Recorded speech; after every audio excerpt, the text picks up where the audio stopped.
everyone is doing well on this lovely January day. Yes, hope you're enjoying yourselves and this weather wherever you are. So today we've got something new. Something different. Something different. What is it? Is that drum roll? Oh, kind of. Relationship with the in-laws. So today we're going to be talking about relationship with the in-laws, which is very important. I feel like it's a very important discussion. It's a very important topic. Okay, and today we're also going to be having our very first guest. We're going to be having our first guest on the show. The show. That's what we can say, the show. Yeah, so we're going to be having our first guest ever on the show today. And do you want to introduce, or should I do the introduction? You did the introduction, you did it. Okay, so I'll introduce our first guest. She's a lovely woman. Yep. She's a woman of God. Yep. You know, a virtuous woman. Yep. She's beautiful. Beautiful woman. Very strong. And she's actually the queen of the boys. Yeah. Okay? So she's the queen of the kings. And you know who I'm talking about by now. I'm talking about my mother. Woo! My mom too. Oh, your mom. Yeah. My mother and her mother as well. Her mom. Our mom. In the person of Pastor Mrs. Give them. Dollar. Give them. Davis. Yes. Make her welcome. Make her welcome. Make her welcome. Come on, come on, come on. There's enough space for everyone. Don't worry. There's enough space for everyone. Okay. How are you, mommy? I'm fine. As you can see, they're twins. Like they actually look alike. They look very much alike. No, we don't look alike anymore. See my beard. Oh yeah, that's true. That's true. That's true. That's true. I know you have shaved the beard anyway. Yeah, that's why. Would you even tell them your beard? Yes. So, I'm gonna grow it back. I'm gonna grow the beard back. Okay. You know, All right. because I know it's not a good look. But anyways, it's not about me today. And I'm sat here strategically for a reason. You know what that is? The reason I'm sat in the middle is because I am the link between these two. Okay? And I have to be very careful so they don't cut me off. We won't cut you off. So that's why I'm in the middle today. Yeah. And this is my mom, Pastor Mrs. Davis, like we said. And as you can see, I'm her look-alike. Yeah. I'm her carbon copy. Yep. Okay? So we're going to be talking about the relationship with the in-laws. And today is like the part one. Because, you know, it's part one of the series. Yeah. Of the relationship with the in-laws. Yeah. And what I think I'm going to do is, obviously, because I think it's a discussion, it's more of a discussion between you two. Okay. So what I'll do is I'll just try and conduct the session. Okay, conductor. You know, and I might be asking you a few questions. Okay? So we want to moderator. Yes, exactly. Thank you. Yeah. I'm the moderator. Yeah. So I'm going to ask a few questions and you give your answers. And yeah, let's see how it goes. Yeah? Yeah, let's do this. Good. So, mother-in-law and daughter-in-law is between you guys. First question will go to you, mommy. Or to the both of you, actually. Anyone can answer. So do you remember the first time when you met or the first time you spoke? What was the interaction like? Okay, I remember. Mommy, do you remember? Do you remember? Yeah, I think I did. I did. Do you want to go first or should I? Well, maybe before then, before we actually met one-on-one, I had the knowledge about her through Ayo's brother.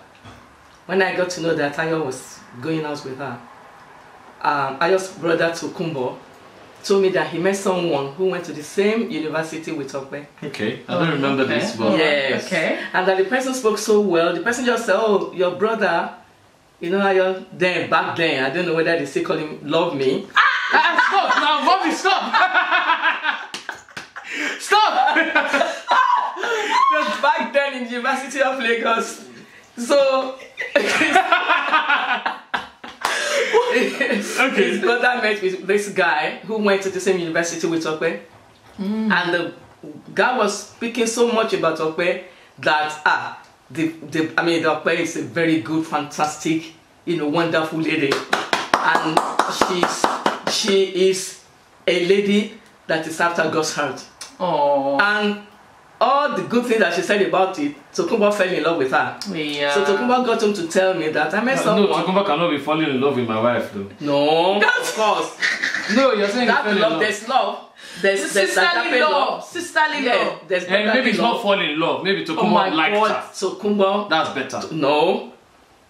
We have the love in the kingdom. Sisterly and brotherly love. Thank you, mommy. And of course, Tokumbo just immediately just accepted her. Yeah. Okay. Thanks, Nice. Tukaz. Thanks. Nice. Yeah, and hearing that too, I had peace, my heart went for her.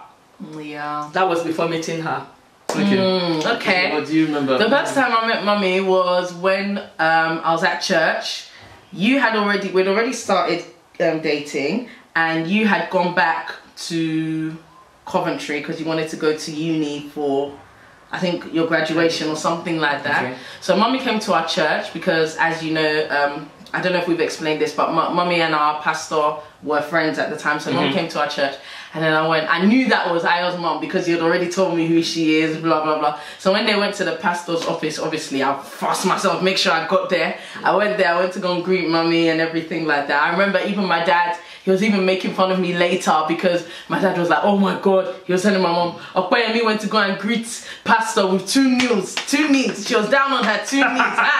Okoyemi went to go and meet mother-in-law. They were making fun of me. But yeah, that was the first time I met Mummy. Oh, nice. So what did you think about Mommy when you first met her then? When I first saw Mummy, I thought, oh my God, she's actually buff. Like, she's beautiful. Because she's just, if you see Mummy, like, she actually, her smile, we smile the same, I think. No, we do, because we're always smiling, like, literally. Why are you feeling familiar? How do you smile the same? We smile the same, we know. Anyway, and then she was just, like, so nice to me. Like, so, like, when she first saw me, she gave me a hug and everything, and I was just like, oh, this is so nice. I felt so loved already. Nice. Like, I was so happy. Okay, nice. Thank you very much. So, yeah, there's one thing I've drawn from being with you, and obviously over the years, I've been able to establish that you have a good relationship. Okay, so you have a good relationship with my mom, and my mom has a good relationship with you. You see, these are some of the things I was scared of. You know, we've watched a lot of Nollywood movies. We've watched a lot of Nollywood movies where mother-in-law and daughter-in-law don't get along. So I was actually, even though I know that my mom is a really nice woman, you know, I was scared of my wife not getting along with my mom. You know, when you've seen all them Patience Ozoko, Mama. you know. Mama, why now? Mama, why? Stop. You know, Patience Ozoko, if you're watching this, we love you. We love you, Patience. No, we love you, Mama. So how do you maintain that relationship? How do you get so close to mom? Because to be honest, I feel like you guys are so close that sometimes I feel like I'm not relevant. I'm no longer a link. Mommy, let's give him a hug. You know, we love you. I'm no longer a link there. We love you. So I'm wondering, you know, what's going on. Anyways, I really like it because that's what I wanted. I wanted a good relationship between my wife and my mom. Yeah. So do you want to just say how you're able to maintain that relationship, or what you do to keep it alive? I think it first started for me because Mum is very loving towards me. I think it starts because already the daughter-in-law is already scared because she has to impress the woman. She has to, you know, do all sorts of things. So I think it's kind of in the mother-in-law's hands, and Mummy, her hand, she was just open to me. She just accepted me as a daughter. I remember one time Mummy sent me a text that, you're not my daughter-in-law, you're my daughter. I love you. Wait, did I see that text? No, I kept it to myself. I just kept on looking at it every day like, oh my God, Mummy loves me. So yeah, I think that just having the love, and I think the love, how can your mother-in-law show you so much love and you now want to be not nice, or you don't want to, you know, send back the love. So I think it's the love that kept us together. The love, Yeah. okay. I think that's just something that is just natural. You know, I remember when one of the times that I came into the UK, and Ayo asked Ope to. By the way, my mom actually lives in Nigeria, but she shuffles between the UK and the US of A, where, you know, her children are based, basically. So she comes here often, but she doesn't live here. Okay. Okay. Yeah. So I was coming into the UK then, and Ayo asked Opeyemi to get me from the airport, to meet me at the airport, and well, I saw her when she came, and it was so cold that day, and she carried a lot of goods with her. She was carrying so much I was wondering why she came, you know, and went through with the train. We went to Dagenham then. So when we got there, she had cooked. She brought jollof rice. She brought stew. She brought soup. She brought drinks. Everything that somebody would need in a home, you know, in the bags. I mean, it touched my heart. It ministered to me. You know, nice. This is a real gem. For a child that was born and grew up in the UK, she didn't behave like a UK child. She behaved like a real. In other words, she did not behave like a chicken and chips girl. Remember? No, I'll tell you the story about the chicken and chips. It was when she met my auntie. My aunt, I was staying with my aunt initially, and then at some point, and then my aunt met her, and then my aunt was talking to me and saying she's a lovely girl, she's a really good girl, I should take care of her. And she was not like, she's not a chicken and chips girl, she's actually a wife material. You know, I was laughing. But yeah, so that's how the story of the chicken and chips girl came about. Good, nice. So nice. in the house, because I was going to stay in a house alone, so she brought everything that we need, you know, for the next few days. Nice. And that really touched me that this is genuinely from her heart. Yeah. She didn't have to do all that. But she didn't actually tell me about it. She went to work. She did this from her home and took it to work and came from work. You know, and that's a very good spirit. Yeah. You know. Yeah. And from that day, I know that, you know, there's something that you get along. Something that will definitely go along for that. Okay. And up to today, she has not changed. Nice. Clap for herself. That's because you're a suck up. How am I suck up? But then if you have to suck up to be in the good books of your in-laws, please. Suck up. As you can see, it did me well. It did her well. You know, like I said, Yeah. I actually get jealous sometimes. Yeah. Sometimes she's telling me stories about mom, you know, and that mom has not even told me. She's telling me stories. She's almost telling me like family stories, family history, stuff I don't know about. I've actually not had these conversations with my mom, and she's telling me. So sometimes I'm like, what's going on? You know, I'm like, what's going on? This is my mother. But then, you know, obviously it's her mother as well. I love that. I love that. So in terms of communication now, you know, how do you communicate? Because sometimes mom is in Nigeria. How often do you communicate, and via what means do you, you know, how are you able to sustain it?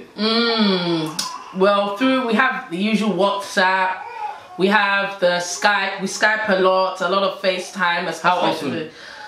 Well, when you're in Nigeria, I think it was quite a lot. She asks after me quite a lot, quite often. Yeah, yes. Okay. And especially with Michaela as well. Can you hear that? Quite a lot. Often, yes. So is it like once, twice, 3 times a week? No. More. More.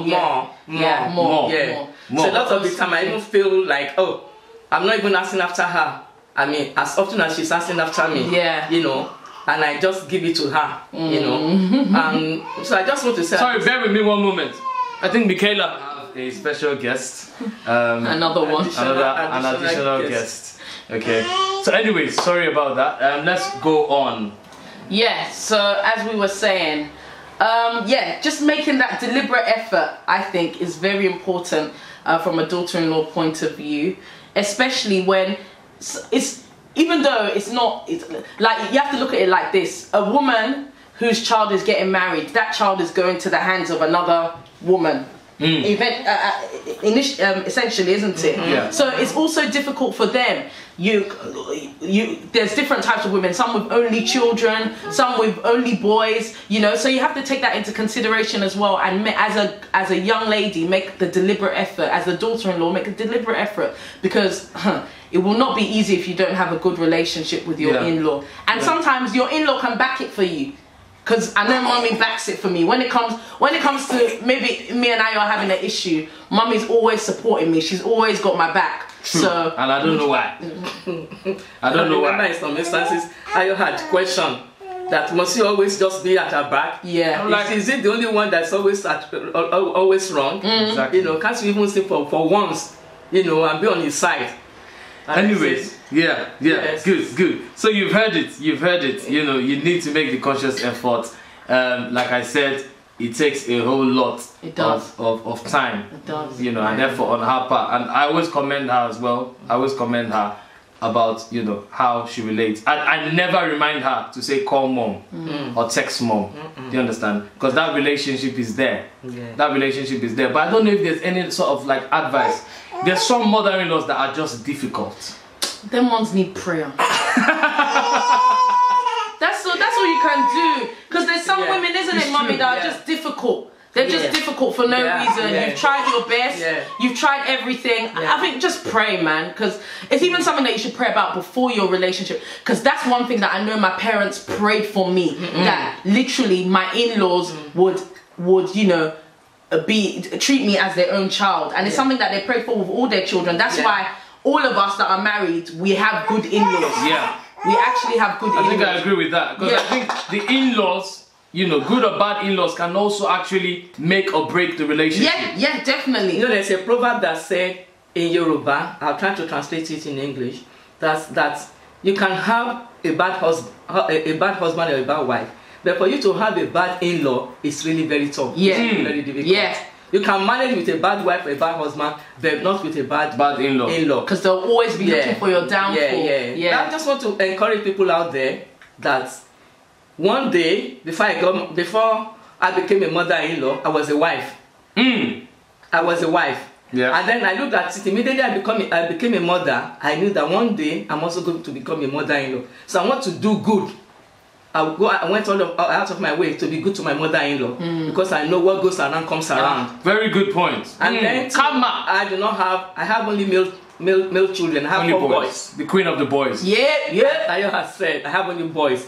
And each time I've always been thinking and saying, when this boy starts getting married, I hope they will get married to daughters that will take me as their mothers. Because I made up my mind. I prayed about it that anyone that is bringing a wife will bring their friend, will bring their sister, will bring a daughter, will bring someone that will be my daughter. I don't have a daughter, and these ones have become my daughter. Hallelujah. And I really bless God for it. You know, that I'm free. I can come in and out. Here, Opeyemi is my daughter. Like she said, I told her and I told every one of them, I don't want to have a daughter-in-law. I want to have a daughter. Yes. And I too, I go out of my way to make sure that I am good by the Spirit of God. And that's what we preach. I'm a pastor, and this is what we counsel, and this is what we preach. Yes. You know?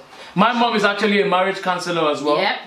Maybe that's what helps as well, because a lot of times I've been able to speak to mommy about a lot of issues, and you know, I feel like you're very neutral, you know, and you just speak to me on the word of God. So maybe that's what helps as well. Yeah. So that's really good. It does. So it is very important. If you've got a broken relationship with your mother-in-law or your in-law, it is important to actually go out of your way to try and mend it. Yeah. You know, to try and mend that break, because it is very important. If I feel like my wife is not nice to my mom, or my wife is not close to my mom, or my wife thinks my mom is evil or something like that, it would definitely affect our relationship. Because I am also close to my mom, and obviously I love my mom dearly. You know, but then you know you need to manage the relationship. Manage that relationship. Yeah, exactly. Manage the relationship. Yeah, exactly. Good. So I think, I don't know, is there any other thing that we have to say? I think the lessons have been drawn out there. Yeah. You know, we'll probably summarize them as usual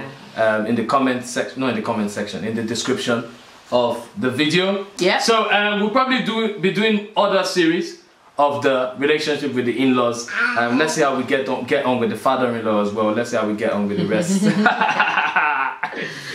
Okay then, thank you so much for all your time, your support. Thank you, everyone. Mickey, say bye-bye. Thank you for being a fan of this couple. For being a fan of their couple. Bless Bye. you. Love you, bye. Say love you, bye. Bye. Bye.